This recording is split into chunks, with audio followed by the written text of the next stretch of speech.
Hi everybody, Jeff Schneider. I want to continue speaking about goal setting as we approach 2026. This is a great time of year to set aside some time and work on what it is that you're trying to accomplish.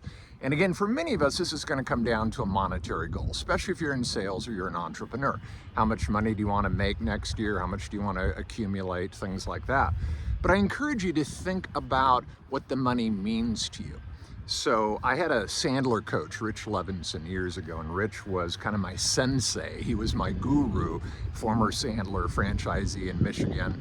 And one year we were talking about goal setting, and he said, "What are your goals next year, Jeff?" And I told him my monetary goal.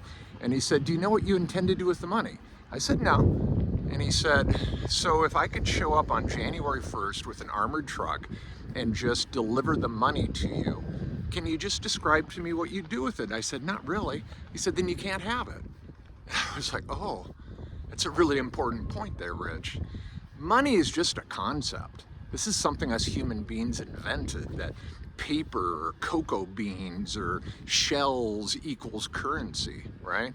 So paper or zeros in some digital account don't really mean anything until you start to decide what you want to do with the money. Right? And again, going back to my last video, design your ideal lifestyle first. Because money itself is a neutral concept, but the things you can do with money, whether that's investing it, saving for retirement, your kids' education, or buying an RV and planning on touring the world, whatever it is that really gets you excited, that's the thing that I think it's important that you focus on. Define what you plan on doing with the money. And then I think you have a much better chance of sustaining the motivation necessary to do the hard things that are going to be required to be able to keep that money. Stephen Covey said, "Successful people are in the habit of doing things that unsuccessful people don't like doing." And unsuccessful people don't like doing them either, but their disliking is subordinated to the strength of their purpose. You get that? They're very clear on why they're doing what they're doing. It's not just to make money. The money serves a purpose. So define that as you're doing your goal setting.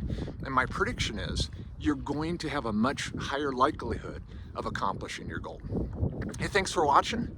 If this resonates with you and you're wondering to yourself, how do I go about doing that? How do I define exactly what I want and why I want it?